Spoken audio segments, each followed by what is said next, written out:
Do you still think that in the world of varieties, yield is still the most important factor? If we're talking regen, which is not the word I like, possibly not. I think yield will always be important, because at the end of the day farmers have to make an income. But I think the key things going forward will be around security, especially with our climate. I think also disease resistance will get better. As you know, we've been stacking genes now for 10 years, and you're start to see the fruition of varieties now with good disease resistance, septoria and yellow rust. We have to produce varieties what can cope with the weather. That's our biggest problem as breeders. So my view is yield will always be important, but I don't think it's the thing anymore. I think having a robustness of a plant around disease resistance, insect resistance, and the capabilities of a plant to actually withstand these spring droughts is probably the most important. That's what I suggest. In terms of everything that's going on in agriculture at the moment, do you think that farmers should be kind of encouraged, or do you think they should be scared by kind of current policy and how things are developing? I certainly don't think they should be scared. I can understand why people might feel a bit overwhelmed right now, because when you look at all the information that's coming from DEFRA, there's a lot of information, and if you haven't engaged in it up till now, there's an awful lot of information to get your head around. But I think now's the right time to start looking at it, to start thinking about how it might fit with your system and what's right for your business. So definitely not scared, and definitely engage. And Tim, where do you think the best place to start a kind of regenerative or a conservation agriculture journey is going to be? The best place to start is always with a spade. Get to know your soil, smell it, feel it, understand it, and then just do your research before you start out on the journey. There's so many farmers like me out there now that have gone through pain and had failures and made mistakes, and we all help each other, and by helping each other you don't have to make those same mistakes. So start the journey by doing your own research and get out and come and see farmers like me and others, and just see how it is working and how it can work for you. But don't just go in blind and think, oh, I'm going to be a regen farmer. Do your research before you start. What type or size of crop rotation is likely to be needed to sustain regenerative farming? So Tim, what do you think that's good? I try to do as long a rotation as I can, and I'm always 50-50 spring to winter cropping, so I'm always getting that cover crop in there. It varies on size just with field sizes, but getting those cover crops in there is the key to the system that I'm doing, because having that cover crop, I get as much variety above ground as I can, and in doing that I'm maximising the variety below ground, because plants put out different exudates, and it's exudates that are going to get that liquid carbon back into the soil and start and heal all the damage that we've been doing over the last 70 years and start to replenish it and move it forward. And Ron, do you think, under the same sort of question, do you think varieties have got a part to play in terms of kind of regenerative agriculture and what's going forward, and what sort of varieties or idiotypes are going to be the things that people are going to be looking for in the future, do you think? That's a good question. As you know, plant breeding is a long-term strategy, at least 10 to 12 years up before we get a variety to market. If we look where regen is, Tim's probably been doing regen for 15 years, is that correct, Tim? Most farmers only really put onto the regen ladder in the last 5. So us as breeders, we need to know what growers need in that situation for the future. I'm no expert in regen, but I have an ability to know that we have, hundreds of thousands of varieties what we screen every year. If we have an indication of what people actually require for the future, we can actually look more closely at that germplasm and select the varieties. I think if we're looking at direct drilling, wider row situations, I think there's definitely better germplasm what we can actually put into the system. The problem is there might not be the highest yielding varieties, but they will be better for that system. And as you know, we have several varieties in our portfolio what we're pulling apart now. They might not be the highest yielding varieties, one of them is the highest yielding varieties, but actually do they fit this kind of direct drill, wider row situation? We need to find out the metrics basically to say these are the varieties we need for the future. We're not going to change plant breeding programs just to regen, but what we can do is actually look at the germplasm within the breeding program and say these varieties look interesting for that system. So it's a great opportunity. And thinking about that from a kind of a policy point of view then, Susan, do you think that there's going to be a point where the government or someone steps in and says actually you need to have wider rotations, or you must have more environmental aspects of your farm? Do you think there's ever going to be a direction for the government to kind of say this is what you should be doing, or do you think it's down to farmers to kind of make these decisions themselves? I don't think there's any will to make the policy mandatory. I mean, I think what we've got coming up through the Environmental Land Management Scheme is a whole suite of options that will help people to be rewarded for the good environmental outcomes that come from regenerative farming, and across lots of different systems. And it's sort of, I suppose it's that incentive to do the right things for the soil through the soil SFI soil standards. There's new standards coming out in 2023 that are going to be covering integrated pest management and nutrient management. And I think collectively, and there's more coming in the future, collectively I think that gives a lot of options for people to continue to farm, but get some funding for doing the right thing and helping that regenerative journey. People who are already regenerative will easily meet some of the requirements. People who haven't maybe started will maybe be encouraged to move in that direction. So I think there's actually a really good suite of measures, and it's not just elms that we've got to think about. We've also got productivity schemes as well, grant schemes that will help you to buy the equipment. So I think if you haven't looked at the policies that government have, it is a really good time to look at it and see what there might be to help you farm in the way that perhaps more regeneratively, but it's really for all farms to help them to transition into a more sustainable way of operating. Brilliant. And I've still got quite a lot of questions coming through here. If you can't find where the questions are, there's a link at the top which will say Q&A with a question mark. If you put your questions in there, then we'll be able to ask more of them. The next one I've got is going to be quite a specific one from Ian for you, Tim. It says, will Tim be using the new SFI options for companion cropping? And if so, what will he be growing? Yeah, I signed up to the SFI as soon as it opened because I was already doing everything that the SFI wanted, so it was a no-brainer not to. So I'm companion cropping my oilseed rape as I always have done, so I've got white clover, Berseem clover and crimson clover. So I'm using that as my cover to take me through. I mean, do you ever think that there's any cover crops that work specifically with different species? So, I mean, have you looked at any cover crops that might work better with, let's say, wheat or better with pulses? Some plants get on with each other and help each other, so there'll be a symbiosis going on, and if one plant's short of a bit of phosphorus, they'll transfer. Some plants hate each other and they just won't talk to each other, so it's just doing your research again and getting the right combination that you're going to enhance the crop that you're growing and always driving the system forward. That's what it's always about, is moving the system forward. One of the things that I've kind of thought about when you look at companion crops is we've used them quite a lot, and we've used a lot of different kind of cover crops and catch crops. Do you think we may end up at any problem in the future where there's some cover crops that we've used that we don't know that much about and actually might come back to cause us a problem? I don't think so. You've got nature never does monocropping. It never did, because every plant is doing a job. Some plants are bringing up calcium, some plants are helping release potassium. Plants have all got a job, and it could be phosphorus, could be iron. It's looking and watching what plants are growing naturally on your farm and trying to help the system go forward, rather than saying, we're going to go out and kill that, we don't want that there. Well, we've been trying to beat Mother Nature for the last 70 years and we've failed miserably. The chemical system isn't working, and we've now got to start and respect the position we've been put in as caretakers of the land and start to heal that. Farmers to me are the heroes of the world. We're the only ones that can heal the land, heal the planet, and still provide nutrition-rich food through a growing population. So we've had an interesting question in here from Rob, and I kind of think this is going to be for you, Tim, and for you, Ron. And it says, when you look at wider row spacings, so as suggested in a more typical in direct drill scenarios, but kind of not always, what would you look for?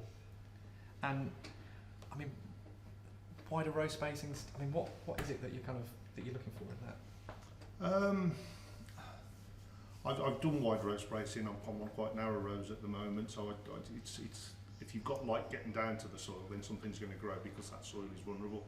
So if you're going for wide row spacing, it'd be nice to have a companion crop in between the rows and start to do inter-row mowing and control it that way. So we're just working with Mother Nature and taking the system forward, and you could have a legume there that's releasing nitrogen and fixing it.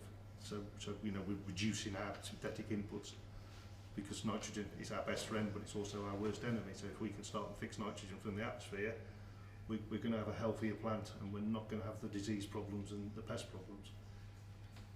Ron, do you think some varieties will perform better in a wide row spacing? I mean, is there a different plant type that might be more suitable for that? Definitely, we know that from experience, from all the work we did with Claire years ago. As you know, years ago we used to drill in August, we used to drill at 25 seeds a metre square. If you give wheat the ability to till it tills like a gooseberry bush. Some varieties do it better than others, we know that, and actually if you look at the recommended list, I could go through that list and say these varieties will suit the system probably better.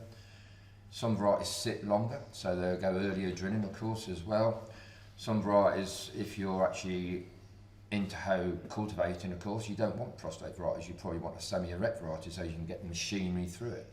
So there's all sorts of attributes a variety has, and that's what I'm saying. We need to know what growers need in this situation. We can produce the genetics, there's no problem with that. But I think what we have to be aware of is Regen is really about trying to cut costs as well, so disease resistance is important. We're looking for varieties with an all-round package, so whether it's got midge, disease resistance, sectoral resistance, the ability to tiller very highly, the ability to actually, some varieties, when they go in the spring, they just go straight upwards. Some varieties have this habit where they go like this and fill the rows. They're the varieties what I think are interesting, varieties what actually utilise all the space what's given to them. And they're the varieties we should be looking for that wider row situation. As you know, if you're looking at wider rows, the biggest question I ask to people is, well, what's your seed rate? What seed rates are you looking at? We're using this seed rate, but it needs to be higher. And I'm thinking to myself, well, actually, if you have the right variety, you don't have to increase seed rates. It's about having the right variety, what will till it. So there's a lot we need to learn. Let's face it, we're only really just on a starting curve. As you know, the AHDB don't do trials work in this kind of situation, direct drill, wide row situation. The industry is actually doing quite a lot of work, and as you know, we work with the agris, the frontiers, the open fields, and we work on our own to try and pull this data out. And as you know now, we have a group of 8 farmers growing a range of varieties to actually see if we can pull out varieties even more. So that's the way forward, is working with growers. I think it would be really interesting as well, Ron, because I totally agree about the tillering with plants, and some plants do tiller, but the rooting ability of that same plant, I think, is where we need to do the work. We need plants that are good, prolific rooters. And I think it would go working hand, the ones that tiller actually root. And I think I think the problem we have, Tim, is we don't have the technology at the moment to actually point at a plant and say this has this rooting. No, the work hasn't been done, has it? Don't get me wrong, like the academic industry is actually looking at rooting. There's a lot of work going on. I think it's only early stages. But I know from experience, by looking at trials and why, there's some varieties what actually must have better rooting because they're just able to hold on for that much longer. It's not about maturity, it's more about robustness, and it's got to be rooting. So you're totally right. Rooting is going to be a big thing for the future. If we can get increased rooting, we'll have better drought tolerance. And actually it all comes back to soil health. If you've got better soil, you actually retain water. So there's a lot to do, but we started on this journey. I've had a very interesting question in from Toby, which I'm going to ask Susan, and it's going to be a bit unfair, but don't worry about that. Should regenerative agriculture be certified by an official certification body rather than a tagline and open to all and open to misinterpretations? It's not an unfair question because it's been asked before, and we have looked at it actually at CLA about whether we think it should, and we decided probably not at this stage, or maybe not ever. I think there's some difficulty. I mean, there's difficulties with Regen. It's in a certification for Regen. I think it would make you sit down and think, well, what is it? At the moment, I see it as a set of principles that you farm by, which allows lots of flexibility. I think if you start certifying things, you start ticking boxes, and it becomes something very different. Interesting to see if Tim thinks the same, but we've certainly stepped back from thinking that a certification or some sort of definition of Regen would be helpful. But it is a good conversation and a good question to ask. Do you think part of the problem is that regenerative agriculture means very different things to different people? And we went to Denmark a few weeks ago, and actually they prefer the term regenerative agriculture, and they didn't really like conservation agriculture. And when Yeah. Tim and I were talking about it, that's actually what we quite liked as our kind of terminology. So, I mean, what do you think about this, Tim? I mean, do you think that this will be a standard, or do you think this is just something that's going to kind of develop and evolve more sort of over time? It's funny you should ask that one, Tom, because as many of you will know, I'm a founder member of the Green Farm Collective, and we will be bringing the constitution of Regen Ag out as part of our terms for selling produce. So it's something we're working on right this minute, and it's coming together because I think it does need defining, because there's so many people claiming to be under the umbrella and they're not actually practicing what we preach, if that makes sense. They just want to pat themselves on the back and say, oh yeah, I'm a regen farmer, when they're not. They're only doing a tiny little bit. They've started on the journey, and it's diluted it so much that it's not carrying the value that it should, and that's why we want to bring out the constitution of Regen Ag and just clearly define it as what it is to help people on the journey, because it's all about knowledge and sharing knowledge, and if we can share knowledge, we can all move forward faster, and if we all do trials and share the results, we all move forward faster. It's helping each other, because it's in all our interests to help each other and move this forward. It's such an exciting time in agriculture to be doing this, because it's a blank canvas, and we're just starting out on a journey that's going to really heal the world. And I know that sounds massive, but that's how important it is. So on that point, we've had a question come in, and I'm kind of waiting for you to say that. And it starts with Tim, so it's kind of going to be straight for you. Do you think that legislation promoting or rewarding regenerative or conservation ag will be beneficial in the long run, or would farmers be better starting regen because they want to rather than as a potential tick box or money making exercise? Ooh, that's a double loaded question. Good, that It is. That's a very good question. I think the passion to make it work has got to always come from the farmer, the caretaker of the soil. It's because if you're passionate about it, you'll make it work. If you're going in thinking, well, I should be doing it, but you haven't got that passion to drive it forward, because it doesn't always go right. And change is always challenging. It's not easy, but that's part of the excitement of the journey, because it is new and exciting. And I think legislation is good to help farmers from a financial perspective, that if things don't go quite to plan, you've got that finance coming in to help along the journey. But it's something we've all got to do. There is no planet B. This is all we've got. And it's everybody who inhabits this planet's job to look after it. People should be demanding food produced in this way, because then they're playing their part in the journey of healing the planet. It's after the Second World War, we were asked to produce food as farmers, and we did a good job. We overproduced. We did a fantastic job, but it was at a cost to the planet. And now I'm proof that we can still get those same yields, but heal the planet along the way. And I think farmers should be rewarded for that. But it's all down to education and having the right education to help go on the journey, because I get change is scary. It's not easy. Some people hate it. I love change. I embrace it. But some people hate it. But as I said before, there's so many people now that can hold your hand and help you on that journey. It's nowhere near as painful as when I started, because I didn't have that many people to ask. It was a journey, work in motion all the while, and I don't think, because I'm a manager, so I had to make it work, else I'd probably lost my job. So it doesn't have to make you focus when you've got that little bit of pressure on you. But I think the reality is, if out of any industry, farming has always changed and adopted new systems. And I think you hit it on the head. It's all about passion. If you haven't got passion for change, you ain't going to do it. No. You have to be passionate in every job you do, to be quite honest, and farming's no different. It's something that horrifies me at the moment, because as Susan said, there's loads of grants to help with machinery, and people are capitalising on that. They're buying the machinery, but then they're trying to farm conventionally with a direct drill, and it doesn't work. You will fall flat on your face. Totally agree. And it's just doing the research and understanding what you're trying to achieve before you start on the journey. And that's where I think the government should be doing a lot more training days, rather as well as helping the finance of the change with machinery. Yeah. But knowledge is so valuable, and there's so many people out there that could help and share that knowledge. And that's where we're just lacking a little bit. I think he's not getting enough knowledge sharing out there to help people on the journey. I totally agree, and that's the same with varieties. What varieties are fitting this system? Because unless you're growing several varieties in comparison, you'll never know. No, because the reality is, the AHDB Recommended List varieties, they were bred 10, 12, 15 years ago, at least. They might not be the varieties what are fit for purpose. You have to start adopting other varieties and seeing what you want out of a variety. And the other thing to bear in mind, Ron, because I've seen it where people are trying varieties in a direct drill situation, but they're doing it as a first year of direct drilling. Yes. Well, it should be on a soil that's actually working like mine, that Yes. you can actually see a true comparison. And that's, you know, that's the data we need. Not throwing it in a situation that we know is going to be painful for the plant. It needs to be on a working soil. Yeah. And let's really see what these varieties can do. It's a long-term game, isn't it? There's no shortcut to this. No. It's a long-term input.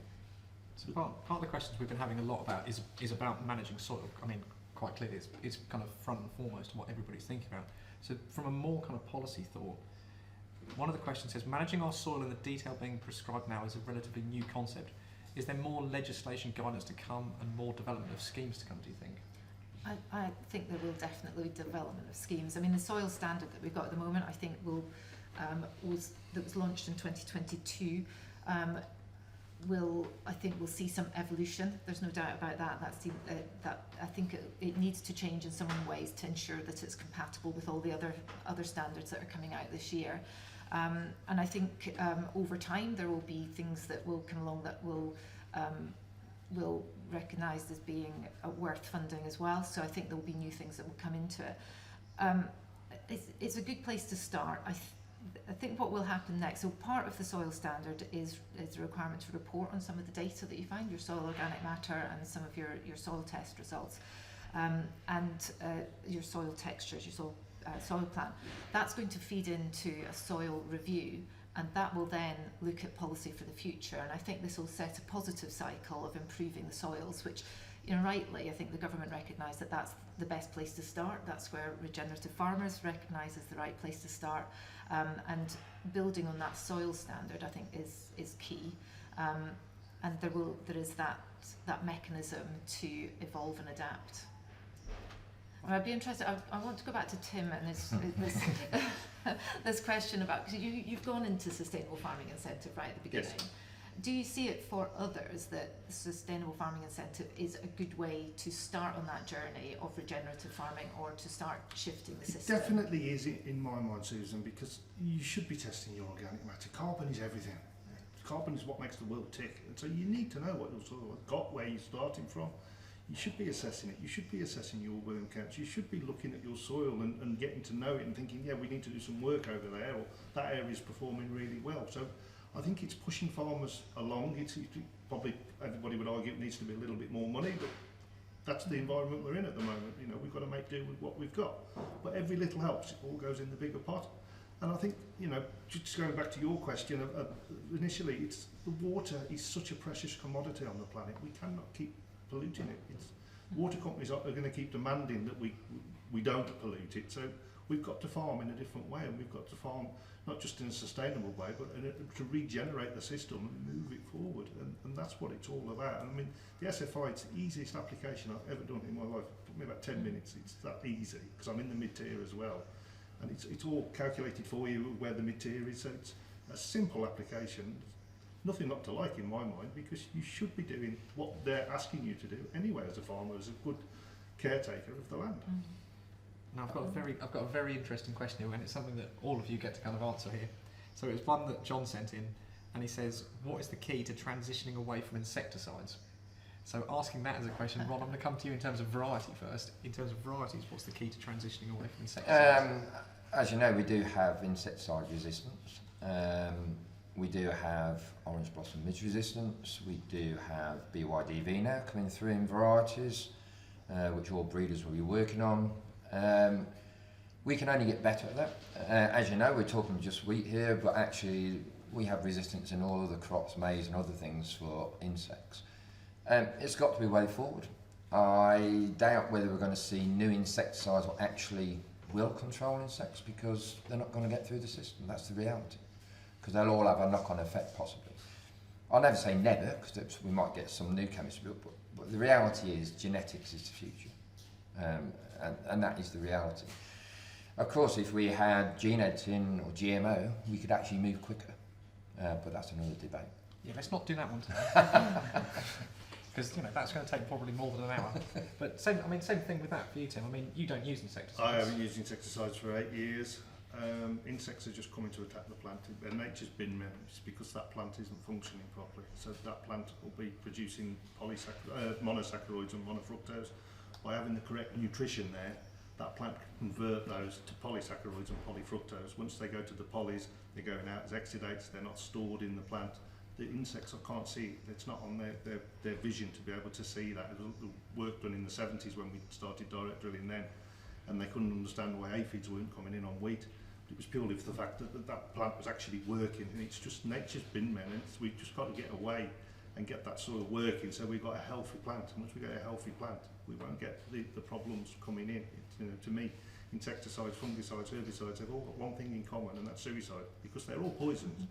And we've just got to gain the knowledge to get away from them. I'm not for 1 minute saying we'll stop using everything, but if we can get away and work away from it, and we're using genes to get better plants, as Ron's talking about, it's just moving the whole system forward, which is what we've got to do as a race. It's a privilege to live on this planet, and it's bloody time we looked after it and protected it, rather than keep chucking poisons out all the while. It's just an arrogance of us as humans to think we've got that right to control the environment, when nature has controlled it for millions of years and done a really good job. We come along and we say, right, we'll take it from now, we know what we're doing. We know better than you. And we don't, we failed miserably, but it's hands up, you know, it was nobody's fault, but let's just start and work together and change the whole ethos of the system and push for healthier food, because we are what we eat. And if we start having some healthy food, we won't have anywhere near the health problems. Yeah. To me, you can see how all the synthetic inputs have gone up and all the health problems have gone up. They've all gone hand in hand in my mind, and it's just time to start and work together to change the whole system, and it can be done, and it's an exciting time to be doing it. There's so much work to be done from all our angles. We've all got our job to do. Yeah. And surely future policy is going to be looking at all kind of plant protection products, particularly insecticides, and just being more and more restrictive as we go. Can you see it being any other way? In terms of regulation, it will continue to be strict, and it should continue to be strict, but I think it needs to be open as well. I think as far as use on farm, integrated pest management is a concept that's been around for a long time. It's now coming through in an SFI standard this year. It'll be available. So one of the starting point is to do an integrated pest management plan, and that's going to be funded through the integrated pest management standard, but also included. And integrated pest management is all these things. It's right genetics, it's rotations, it's the companion planting, you know, all the things that will help you to reduce your usage of all different pesticides, whether it's herbicides or insecticides or fungicides. So it's doing all those things. So that, I think a lot of agronomists already have IPM embedded in the way that they operate. So I think a lot of that won't necessarily be new, but I think thinking about it more and making sure that you're pushing that as far as you can. There's also incentives for flower-rich margins and for companion cropping, and there is a payment for using no insecticides as well, at £45 a hectare, as published in January. So there are payments for that. I mean, my concern probably about the no insecticides is that occasionally there might be things that you do actually need to do, or you're going to lose your crop, and the waste of resource, if you get something coming in that's going to damage your yield at the very end of the season, it might be the right thing to do is to use an insecticide in order to protect that yield and all that money and investment and resources that have gone into that one. So I think judicious use of insecticide is what we need, rather than no insecticide. But for many people, if you're doing all the other things, in most cases you don't need insecticides. I think you've hit it on the head. I think there's got to be flexibility for some areas, because we know that some areas there's more midge or there's more pests. You have to have flexibility built into the system to ensure the farmer does get a crop at the end of it. But as Tim says, if you get down the journey long enough, you might not need them at all.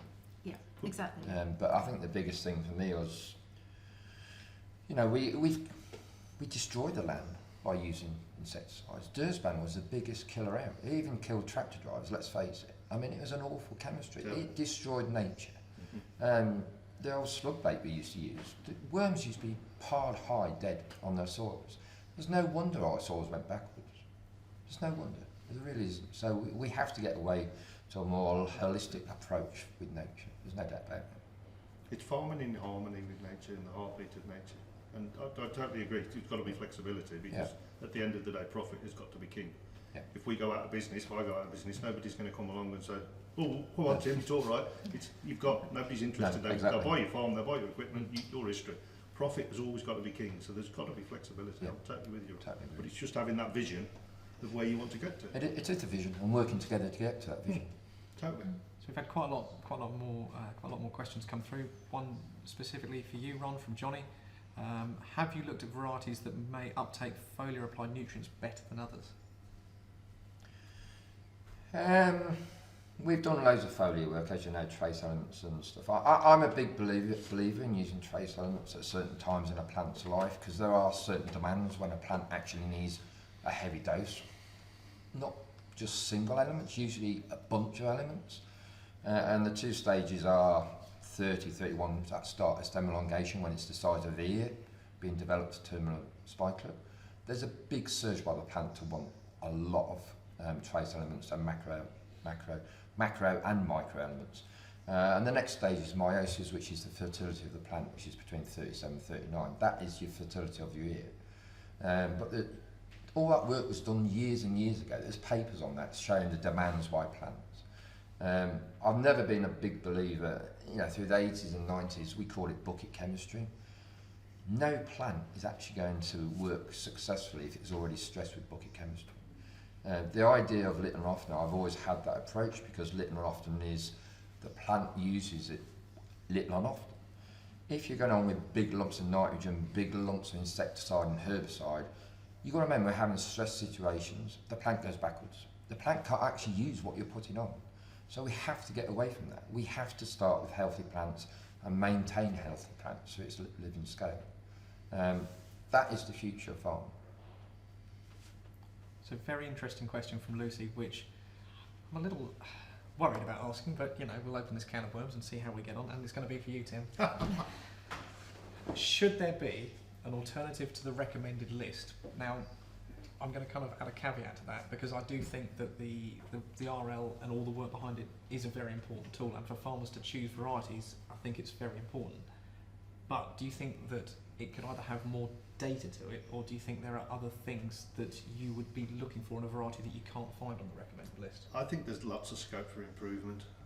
As we were talking about this morning, rooting is so important. We need to find out these plants that are really aggressive rooters, and they're going to get down there and get that nutrition and get that liquid carbon back into the soil.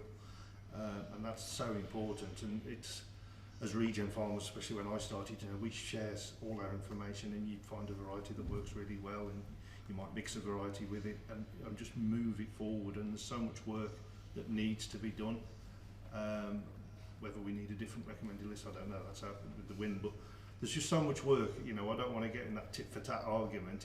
We all should be one and moving the system together forward. And you are the guys that can do a lot of this work with breeding the varieties. And I know it takes a long while, but it's just like everything, isn't it? You have to start somewhere and take that first step and start moving to what we need and where we want the whole system to go to. And yeah, you could have a separate recommended list for direct drilling, but you could add to it, whatever. The work needs to be done, but it needs to be done on healthy soil, not just done anywhere. That's the key factor in this. It's doing it on a working soil, because that's where that plant will get the available nutrition, because that soil's got the calcium levels, the air's right in there, and it's going to really perform. And that's where we can really see what that variety is giving us, and that's when we can make decisions and Ron can work his magic with the breeders and get a variety that is just suited to what we want now. The old varieties, I think a lot of them were lazy rooters, because we were putting all those synthetics there. They were available. They didn't have to work in harmony with the soil, with the microbes. It was just everything was there. They were drug addicts basically. Where now we want varieties that are going to work properly and synthesize, because we're all harvesters of light. That's what we are as farmers. We're just harvesting light, and we want that plant to tiller, to get out there so we can capture more of that light, get that liquid carbon back into the soil, and just move the whole system forward. What do you think, Ron? Come on, should there be an alternative to the recommended list? You're asking me to toe the line now, eh? You have to remember, the recommended list to me is a great guide. It fulfills what farmers want. It gives them a guide on yield, disease, consistency over seasons. It's all in there, and that's what you should be looking at. It's not all about yield anymore. All the details in there, and it's all available online as well. So it's a great guide, but it's not perfect, because your farm is different, and actually your fields are all different. So it's about adopting the variety you think are right, and then actually testing them on your farm, probably with the best varieties you're growing now, side by side, because that's the only way you're going to find out whether it's an improvement. But a lot of farmers don't, they just go for the next variety. But my view is it's good, but actually it probably does need to adopt to new farming methods. And actually direct drilling wider rows is something what's coming online. And actually probably some of the trials, it might be limited, should be done in a situation like Tim's got. And it needs to be in that situation what's 10 years down the line, not on somebody starting. But some of the data in there is very good. Is it perhaps just looking at the list in a slightly different way? So exactly looking at going back in yield consistency data, looking at the light soils and the heavy soils, and just pulling out the bits that are most relevant to you as the farmer. Do you think? I totally agree. It's all there. I mean, one of the things I don't think is used enough is second wheat. There's some varieties on there what are always better yielding as a second wheat than over the first. My view, if a wheat's a good second wheat, again, it might have better rooting. But as you know, take-all is usually the yield killer, but actually we're getting a lot of fusarium now, it's not just take-all. But these second wheats are actually probably better rooting or have kept the better rooting structure. We don't know enough, but we need to look at that. But certainly if you see a second wheat what's 2 or 3% better than what it's been in the first wheat, to me it's got something about it. And as you know, there's some wheats come on the list now what are really high yielding second wheats. And actually, we know the genetics behind it, and it seems to follow through. So, as breeders, we're still learning. The genetics are there, it's just finding them. And that's the tools what we can. If we can find them, we can get markets. But it's a lot of work. But we need feedback from farmers. What do you want? Let's have a look. Let's see if we can find it. And would you embrace farmers sort of coming to you and saying that we're really interested in these varieties, but we want to try and test them in these sort of situations? Would we be able to kind of set up trials with kind of other farmers or ourselves where we could kind of look at these kind of things? So more direct drilling or using kind of wider rows and just kind of really doing things that farmers want us to do and actually test it ourselves. That's what we're doing. As you know, the group we took to Denmark is a group of people what are actually looking at our varieties and seeing whether they actually fit the system. My view is the way forward is actually doing tramline trials on farms. In the reality, it's got to be the right way to do it. You know, big blocks of trials cost millions and millions of pounds. But the reality is we need to actually know what varieties do on farm. And the reality is we want our varieties to do well on farm. There's no point going on a list and actually they don't perform on farm. So they've got to perform in the situation a farmer wants on the farm. Interesting question here for you, Tim. So from Rob, does the variety suitability move across species? So barley, oats, peas, how do they adapt to direct drilling?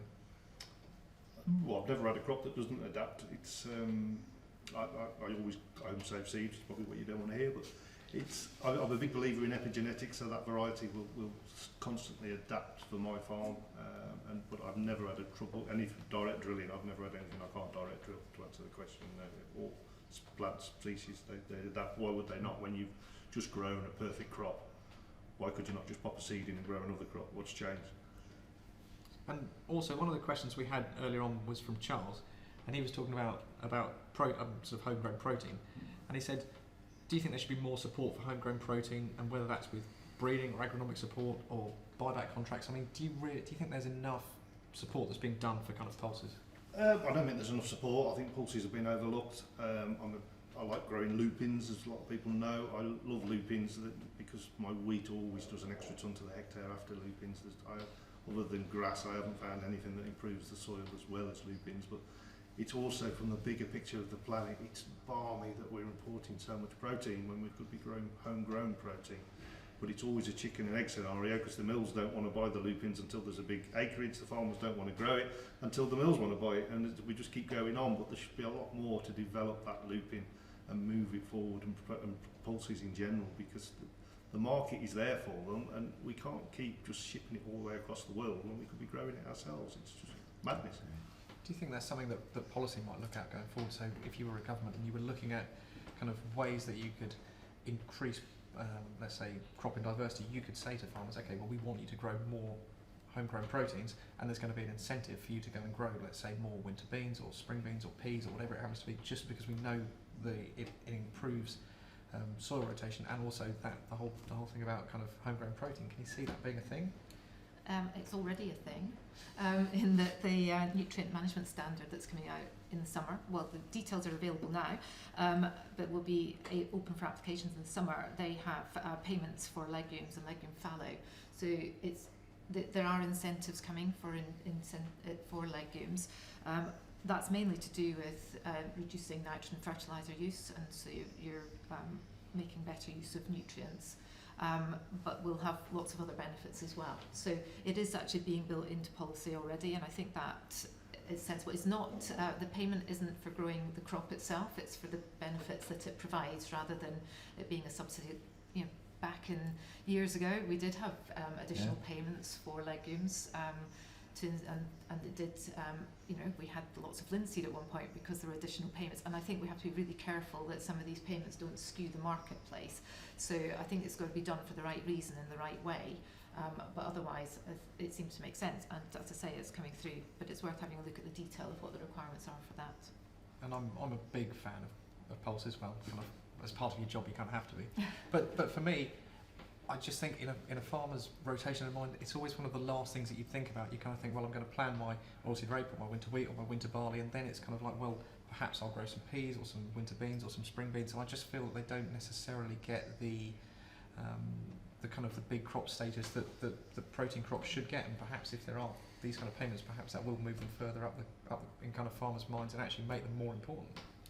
Yeah, I mean, I think the market still has to be right, and you know that's always partly been the problem. I mean, I'm probably slightly out of touch with all the market stuff, so I shouldn't really get into this territory. But you know, bean prices certainly have been quite volatile in the past, and I can't see that it's any different now.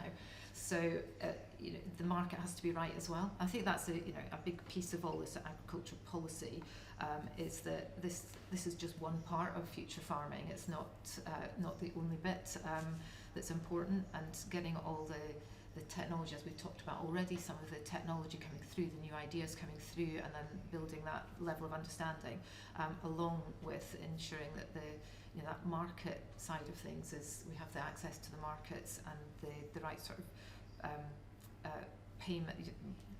payments coming through from the marketplace as well. It's going to become even more important when BPS is going, that what you get from the market is actually going to be a big driver. Rather than the policy. The policy will support some of these activities, but it won't be the main decision-making part of the plan. So quite a few more questions come in, a lot of them are for you, Tim, unsurprisingly. With your reduction of sprays and synthetic products, what would be your main variable cost? Oh gosh, time is my main cost. It's my management has probably gone up by about 5 times to be able to do the system. So time is the big one, but the rewards far outweigh that in my mind. Nutrition would be my biggest cost overall, because I do an awful lot of SAP testing, so I'm always testing that plant to see where it is, and when we're in these extremes of weathers, if we get these very dry times, biology will stop working once the soil's gone dry. So that's when I have to step in as a farmer and keep that plant balanced, so it's a healthy plant and moving it forward, because I treat my plants as athletes. I want that plant to be at the peak of its performance to give me that peak return. People will often refer to me as a low input farmer, and I don't like that. I call what I do intelligent farming, because I'm always making informed decisions about what that plant needs all the way through, and I don't mind spending money. If I have to spend money and I'm going to get a return, I haven't got a problem with that. But I want that top yield for as little expense as I can do, because once you get that soil working and that rhizophage is working and that plant's putting out exudates and feeding, everything will become available in the right environment. But in our maritime climate, we don't often get that perfect environment, so we've got to step in and do foliars, and foliars are so important. They're far more efficient than soil applied, so I'm not polluting the planet. I'm not getting that nitrogen into the soil. When I do a foliar nitrogen spray, it's 5 times more efficient than the soil applied, but I'm not getting that runoff. I'm not getting that nitrogen into our oceans and creating all these dead zones. You know, most of our oxygen comes from marine photosynthesis. We can't just keep killing everything in an arrogant way, saying, well, it's food production, we need food, because eventually there's not going to end up as yeah, we've got to start and reverse the damage that's been done and work together. Another question for you, this time from Nigel. And I don't know how Nigel's going to get you to do this, but I'd quite like you to answer on behalf of all regenerative farmers and all conservation farmers. But would regen farmers prefer to buy certified seed, so C2 that's been grown at another regenerative farm, do you think? Ooh, no, because it depends. It's all on your soil type. It's what if you've got a real heavy clay. It's no good having seed off that real heavy clay regen farm and taking it to a light farm because it's a totally different environment. And that plant, that seed, that plant has reproduced and put seed out to go back into that environment. It's not no point doing something in the east that's on some clay, taking it to the west that's on some sandy loam. It's just not going to work. You've got to do the work yourself, and you can't just go from A to Z. You've got to earn the right to get all the way through. And seed is a big part of it, but you've got to put the work in yourself and adapt. And as Ron was saying, have varieties side by side and see which works on your farm. The reality is now I'm going to do a trial with Tim next year just to prove this theory. Interesting question for you then, Ron. Is it just increased rooting we need to look at, or is there an ability to look at varieties that can yield well in lower nutrient sort of situations, so particularly nitrogen? Yeah, as you know, nitrogen use efficiency is key, but nitrogen use efficiency to me is about healthy plants. If plants are healthy, you won't need as much nitrogen. It is about soil biology, plant health. If you get all that right, you can reduce your inputs. There's no doubt about it. Nitrogen use efficiency, as you know, is basically always based around different amounts of N or prilled N going onto a trial plot. That's not reality. The reality is timing is very important. I think the key thing what's coming out of this talk is if you're going regen, attention to detail has got to be key. You ain't going to go by putting fertiliser on if it's bone dry. You basically have to go and start having to look at weather. You're going to have to ensure the nitrogen goes in what you put on. It'll be a little and often approach. We have the machinery to do it. I know it costs more, but actually it works. But it's all about plant health. You get your plant health. You've got to remember, as a breeder, I was always told, well, your varieties aren't going up on farm. They're not yielding as much as your old varieties. The reality was, we've done a very good job as breeders to actually maintain yield performance on farm with our genetics. The reality was your soil has gone backwards. If we get the soil right, we get everything secure, health right, you'll be putting less on but high yields. I can guarantee it. Might not be in my lifetime, but it will happen. No, brilliant. And just so, if you haven't seen it already, the link for the basis and ROSO points is now on the chat function, so feel free to fill that in. And while you're looking at that, I'm going to ask another question that Ross had asked earlier on, which was, how important is it for farms to record and understand their own farm data to better inform variety decisions or any other major decisions on farm? That's for you, Tim. I think it's vitally important as a farmer. You should be recording what you're doing, what you're achieving, so you've got some data. Data's so valuable these days, and especially when you're coming into the carbon market, we really need all that data, and so why would you not record it? That would just be an unintelligent decision in my mind. You've got data is everything. How can we move forward if we don't know what we've achieved? Data is key. Totally agree. And Michael asked a question as well, which I'm going to give this one to you, Susan, because this is kind of the hospital part of the session. Is regenerative farming for all, or will it always be a bit niche?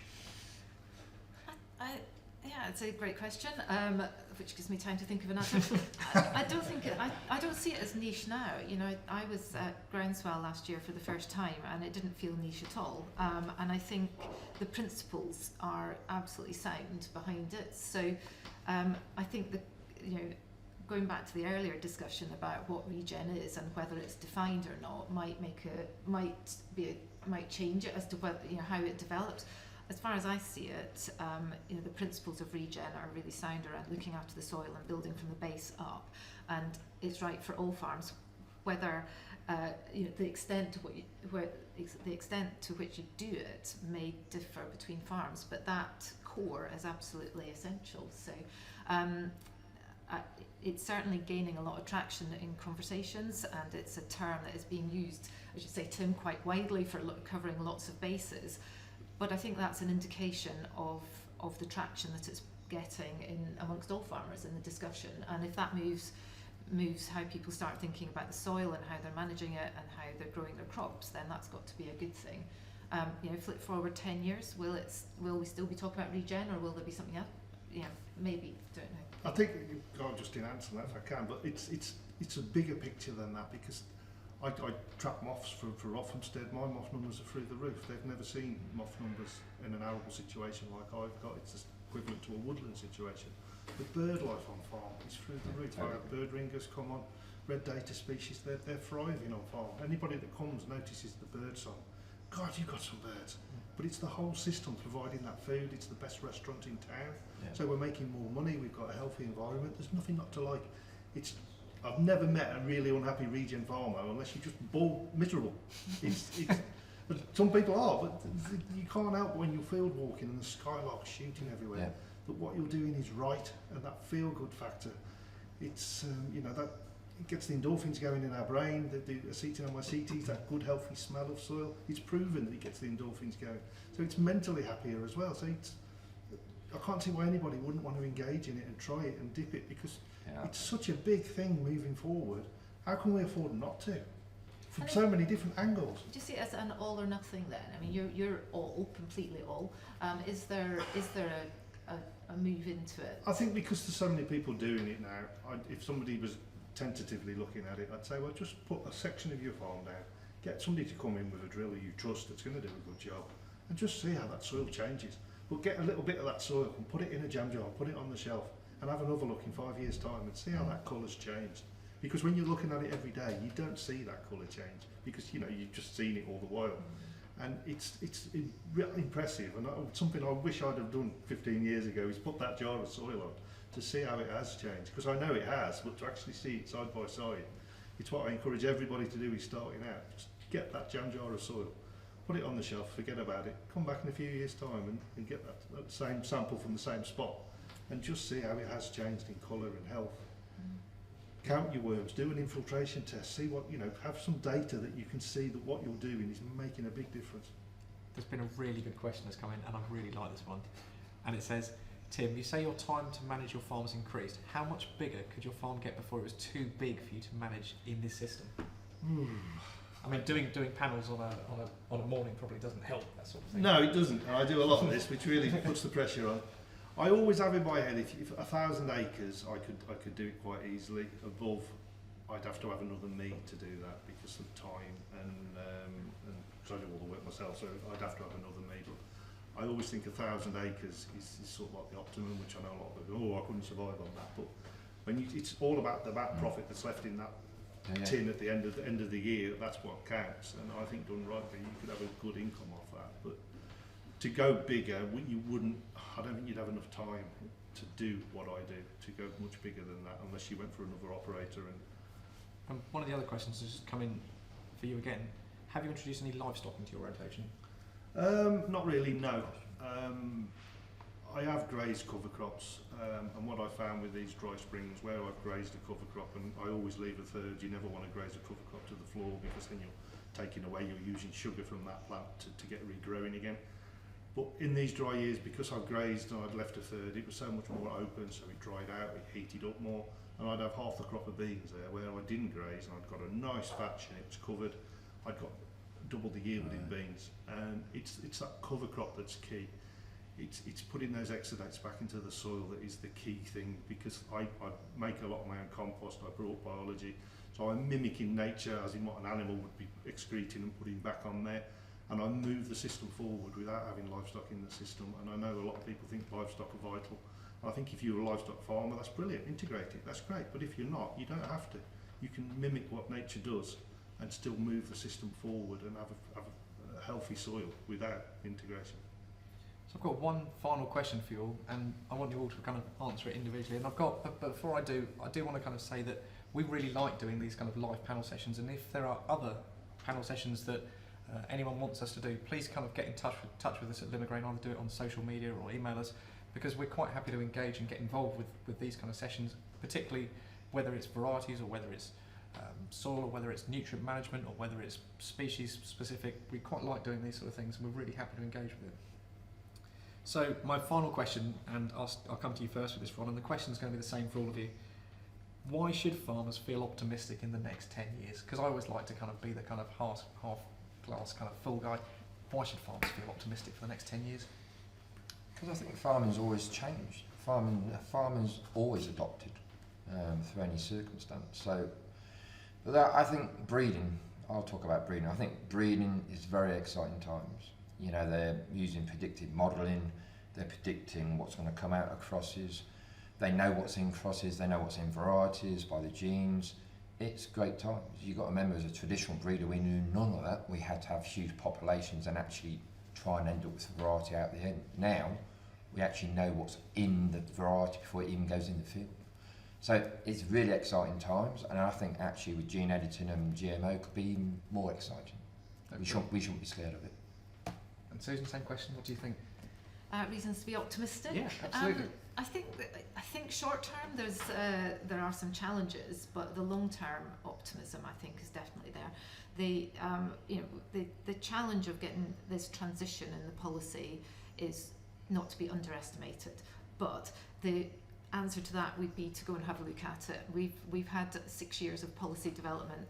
The policies are actually coming through now, and they are by and large they're maybe not not as straightforward as BPS, but there's a lot of interesting things that will help businesses adapt to the changing demands of farming, more environmental responsibility, and I think that in itself is helpful. There's also lots of things to help boost productivity, and it's not just in the policy. There's lots of research, there's lots of new information coming through. There's a new generation coming through into farming that are seeing things differently. They're not actually bothered about not having BPS, and I think that's what really gives me optimism, is that this next generation that are coming through, and you know, next generation can be quite a big, broad age gap, let me say. That enthusiasm for the future and seeing ways, looking for ways to solve the problems, not waiting for some government to come and help you. And I think it's that change in thinking that I see coming through, and that's definitely a reason for optimism. Brilliant. And final word, Tim. Optimism. Oh, I think this is the most exciting time in agriculture in my career. We've got so much to learn biologically wise. I always think last century was the chemical century. This is going to be the biological century. And then we've got so much to learn. We know so little. Biology's got all the answers. We just haven't asked the right questions. And I wish I was starting off again now, because there is so much to learn. You know, we're going to get income from carbon. We're going to get an income from biodiversity, which is what I'm doing. And the income is going to come privately rather than relying on subsidy handouts, which is the way we should be. We should be able to hold our head up high and be a business in our own right. So to me, the future's never been brighter. It's so exciting. No, brilliant. I agree. Great point to end on. So please submit your basis and your Neroso points. Thank you very much for watching, and particularly thank you to my panellists, to Ron, to Susan and to Tim. We'll see you again at another Limagrain live event, but for us, thank you for watching.